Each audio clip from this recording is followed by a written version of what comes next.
California's one-party corruption culture has been busted wide open with new details of a scandal involving the family of Governor Newsom's handpicked attorney general, a position made famous, of course, by Kamala Harris. For all the juicy details, we turn to California State Assemblyman James Gallagher. James, great to see you. Thank you for being here. Let me just do a brief and then get you to pick up from there.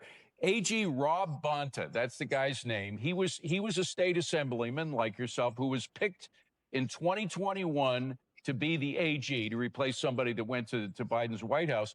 And his wife, Mia, took over his job in the assembly in a special election. And then we are now hearing about all these multi-million dollar donations that are getting kind of mixed in with money going to friends and supporters of the Bonta family. And you pick it up from there. Yeah, well, millions of $500,000 that Bonta's campaign spent on legal defense in an FBI investigation. Now, he says he's the victim, but there's a lot of details that have not emerged here. And so, look, there's been a lot of things going on here. This is the Mary Poppins bag of scandals here in California. Things just keep on coming out. And then, of course, you have Gavin Newsom's chief of staff, who's skimming campaign accounts of the former attorney general. Who's also alleged to have written off as business expenses Chanel bags and luxury yacht rentals. Things just keep coming up, and there is a cloud of corruption around the Gavin Newsom administration. And I'll tell you, it's really not new. I mean, this was the same woman who tried to use bully tactics to get a crime measure taken off of the ballot here in California, who oversaw the Panera-gate scandal, where Gavin Newsom's friend, who owned several Panera Breads, somehow got himself an exemption from a fast food minimum wage increase bill. When we delved into it, we found out many people had signed NDAs to not disclose the negotiations that happened behind closed doors.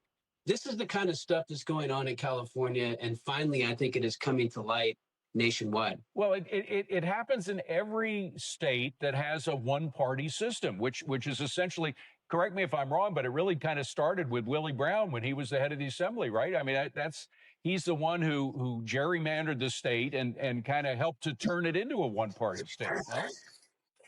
Yeah, well, you know what they say, Democrats have absolute power here in California.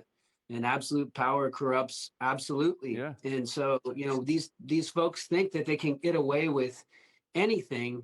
And finally, there's starting to be some enforcement. There's being investigation. They're looking into these things, and a lot of things are coming to light.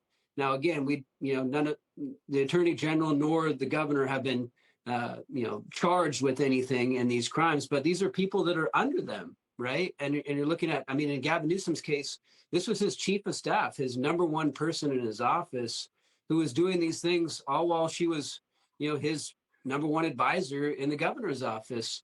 And so, look, all of these things need to be investigated, need to be followed through, and there needs to be accountability no matter where it leads. Well, but the question is, who does the accountability? I mean, when you have a one-party state, you can appoint the prosecutors who are not going to get to the truth. How do you break up this political monopoly?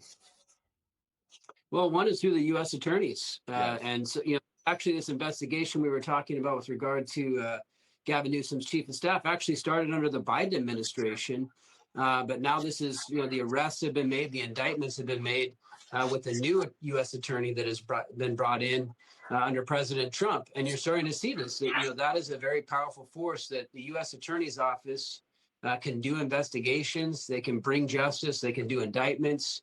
And all of that are things that need to be done, because for far too long, there's been very lax and underhand things being done under this one-party rule. And that's exactly, James, correct me if I'm wrong, but that's exactly why we have these checks and counterchecks in our system.